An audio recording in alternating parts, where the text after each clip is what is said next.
نحمده ونصلي ونسلم على رسوله الكريم اما بعد اعوذ باللہ من الشیطان الرجیم بسم اللہ الرحمن الرحیم۔ کہ عورتیں اپنے پیر کو بھی زمین پر آہستہ رکھیں۔ پھر اس کے بعد نکاح کا ذکر فرمایا کہ نکاح کرو گے تو مالدار ہو جاؤ گے، غریبی تم سے دور ہو جائے گی۔ لیکن آج مسلمانوں میں دیکھا جاتا ہے کہ نکاح ہوا، اگر امیر تھے، غنی تھے، تو ایسے غنا کا فائدہ کیا ہے کہ جس سے گھر کے اندر بے چینی پیدا ہو جائے۔ ہمارا اور آپ کا سب کا ایمان ہے کہ اللہ تعالیٰ نے قرآن میں جو فرمایا وہ حق ہے، اس میں کوئی شک اور کوئی تردد نہیں ہو سکتا کہ نکاح کرنا امیر ہونے کی ضمانت ہے، انسان اس سے غنی ہو جاتا ہے۔ اس لیے کہ ہمارا اور آپ کا اس پر بھی اعتقاد ہے کہ آپ جس کو اپنے گھر میں لانے والے ہیں، اب تک جو ایک بندہ تھا وہ اپنی قسمت کا کھا رہا تھا، اور جب دو لوگ ہو جاتے ہیں تو دو لوگوں کی قسمت ایک ساتھ ہو جاتی ہے، تو دو کی قسمت اگر مل جائے تو اس سے انسان کے پاس میں اور زیادہ غنا ہوتا ہے۔ تو اللہ تعالیٰ نے یہاں پر یہ بھی حکم دیا کہ عورتیں اپنے پیر کو بھی زمین پر آہستہ رکھیں، اور اللہ کے رسول صلی اللہ تعالی علیہ وسلم کا ارشاد گرامی ہے، آپ نے فرمایا کہ اگر کوئی عورت اپنا پازیب پہن کر کے نکلتی ہے اور اس کی آواز کسی غیر مرد کے کان میں پہنچتی ہے تو اللہ تعالی اس پوری قوم کی دعا کو قبول نہیں فرماتا ہے۔ دونوں چیزیں الگ الگ دیکھیے، ایک طرف غنا کا وعدہ ہے کہ تم نکاح کرو تو مالدار ہو جاؤ گے، اور دوسری طرف یہ بھی ہے کہ اگر تمہارے معاشرے کی عورتوں کا یہ عالم ہے کہ وہ بے پردگی کے ساتھ رہتی ہیں، اپنا بناؤ سنگار نامحرم کو دکھاتی ہیں، تو اللہ تعالیٰ اس عورت کی نہیں بلکہ اس پوری قوم کی دعا کو قبول نہیں فرماتا ہے۔ اور یاد رکھیے، اللہ کے رسول صلی اللہ تعالی علیہ وسلم نے ارشاد فرمایا، کل امر ذی بال لم یبدا بسم اللہ فہو اقطع۔ ہر وہ کام جو اللہ کے نام سے شروع نہ کیا جائے وہ ناقص اور ناتمام رہتا ہے۔ ہر وہ کام جو اللہ کے نام سے شروع نہ کیا جائے وہ ناقص اور ناتمام رہتا ہے۔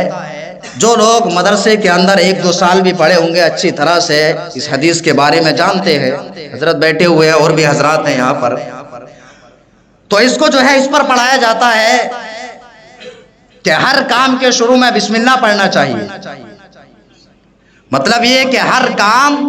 اللہ کے نام سے شروع کرنا چاہیے، اور اللہ کے نام سے اگر کوئی کام شروع نہ کیا جائے تو وہ کام پایہ تکمیل کو نہیں پہنچتا ہے۔ اور نکاح کرنا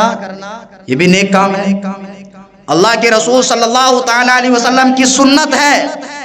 اب آپ مجھے بتائیے کہ جب آپ نکاح کی شروعات کرتے ہیں، امام کے خطبے کو چھوڑ دیجئے، اس کو ہٹا کر کے آپ دیکھیے کہ نکاح کی جو رسومات ادا کرتے ہیں، کون کون سی رسم میں آپ اللہ اور اس کے رسول کا ذکر کرتے ہیں، کون سا کام آپ بسم اللہ شریف سے شروع کرتے ہیں۔ اور یاد رکھیے، اب اس کا مطلب غلط مت نکال لینا کہ جب شادی میں کوئی بھی کام کرو تو بسم اللہ سے شروع کرو، آیا باجا بجانے والا اس کو پیسہ دیا بسم اللہ پڑھ کے، یہ بھی غلط ہو جائے گا۔ اس لیے کہ وہ کام کلو امر ذی بال، ہر ثواب والا کام اس میں بسم اللہ ہے، ناجائز اور حرام کام میں بسم اللہ نہیں ہے۔ تو جو آپ شادی اور بیاہ کرتے ہیں، شادی بیاہ میں میں آج بڑی سنجیدگی کے ساتھ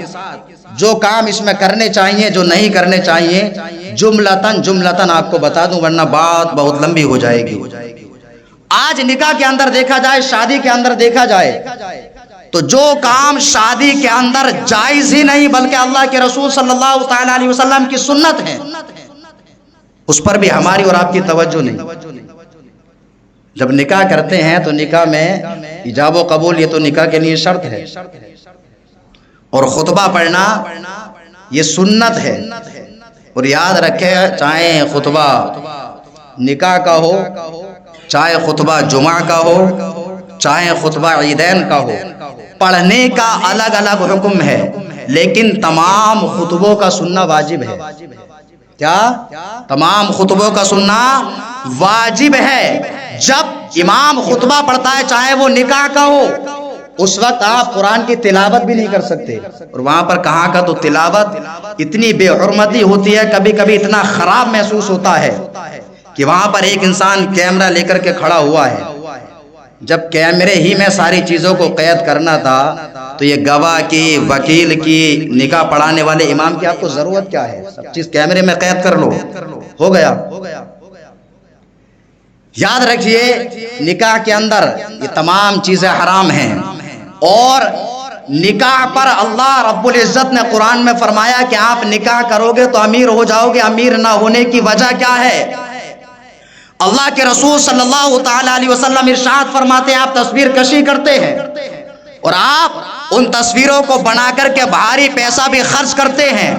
اور اس پیسے کو خرچ کر کے ان تصویروں کو اپنے گھروں میں جا کر کے سجاتے ہیں۔ نبی کریم صلی اللہ تعالی علیہ وسلم کی اس پر ایک دو احادیث نہیں، آپ بخاری شریف کو پڑھیے، آج ہی میں نے مطالعہ کیا، آپ مسلم شریف کو پڑھیے، کتب احادیث کی بہت ساری کتابوں کے اندر موجود ہے۔ نبی کریم صلی اللہ تعالی علیہ وسلم نے ارشاد فرمایا کہ جو انسان تصویر کشی کرتا ہے، کل میدان حشر میں اللہ رب العزت اس سے فرمائے گا کہ اس کے اندر روح ڈالو۔ آپ مجھے بتائیے کہ انسان کسی تصویر کے اندر روح ڈال سکتا ہے؟ جب انسان روح نہیں ڈال سکتا تو اس کو بناتا کیوں ہے؟ اور نبی کریم صلی اللہ علیہ وسلم نے ارشاد فرمایا، اللہ تعالیٰ نے فرمایا کہ نکاح کرو گے تو امیر ہو جاؤ گے۔ امیر نہ ہونے کی وجہ کیا ہے وہ بتا رہا ہوں۔ نبی کریم صلی اللہ تعالی علیہ وسلم نے فرمایا کہ جس گھر کے اندر تصویر ہوتی ہے اس گھر میں رحمت کے فرشتے داخل نہیں ہوتے ہیں۔ اب مجھے بتائیے، جب رحمت کے فرشتے ہی جو آپ، میں نے شروع میں بتایا کہ جب آپ شادی کرتے ہیں، نکاح کرتے ہیں، کوئی شادی کی تقریب کرتے ہیں تو ایک نئی نسل کی بنیاد ڈالتے ہیں، اور جب نئی نسل کی بنیاد پڑ گئی، آپ کے بچے ہوئے، بچے نافرمانی کرتے ہیں، جب بچے نافرمانی کرتے ہیں اب وہ والد بن گئے، اب ان کو یاد آتا ہے دین، اب وہ جائیں گے کہیں اور جا کر کے پوچھیں گے، ارے امام صاحب بتائیے والدین کے حقوق کیا ہیں؟ ارے کم سے کم یہ کام آپ نے اب سے کچھ سال پہلے کر لیا ہوتا، ایک سادہ کاغذ لے کر کے امام کے پاس آ جاتے، نہ آپ پر کوئی چارج لگتا نہ کچھ خرچہ ہوتا، اور ان سے آ کر کے پوچھ لیتے کہ میں اپنی نئی نسل کی بنیاد رکھنے والا ہوں، آپ مجھے یہ بتا دیجئے کہ اس میں کیا کام کروں اور کیا نہ کروں۔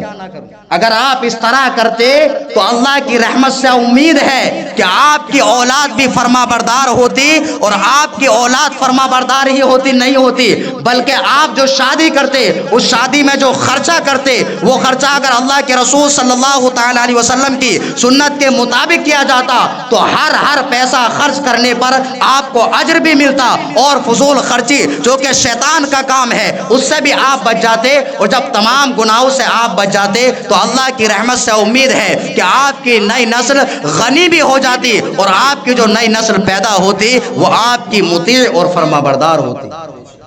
لیکن آپ نے غور نہیں کیا، جب انسان مجبوری میں آتا ہے تو اس کو قرآن اور پھر احادیث مبارکہ یاد آتی ہے، خوشی کے موقع پر نہیں۔ جب اولاد جب پیٹنا شروع کرتی ہے، بہو گھر کے اندر آتی ہے، جس میں آپ نے بسم اللہ سے شروع ہی نہیں کیا، اللہ تعالیٰ کا کہیں ذکر نہیں کیا، یہاں تک کہ جہاں اللہ کا ذکر ہوا اس کی بھی آپ نے بے حرمتی کی، تو شیطان ان دونوں کے پیچھے لگ جاتا ہے، اور شیطان کا کام ہوتا ہے نفرت ڈالنا۔ دیکھیے یہ بھی ایک فطری بات ہے کہ جب تک مرد اور عورت کی شادی نہیں ہوتی ہے تو ان کا ایک دوسرے سے دل بہت میلان کرتا ہے۔ اس کی وجہ کیا معلوم ہے؟ جب تک وہ ایک دوسرے پر حلال نہیں تو شیطان ان کے اوپر حاوی ہو جاتا ہے اور ان میں ایک دوسرے کے اندر میلان کرتا ہے تاکہ یہ گناہ میں مبتلا ہوں. اور جب وہی چیز حلال ہو جاتی ہے نکاح کے ذریعے تو شیطان اس کے اندر نفرت ڈالنا شروع کر دیتا ہے.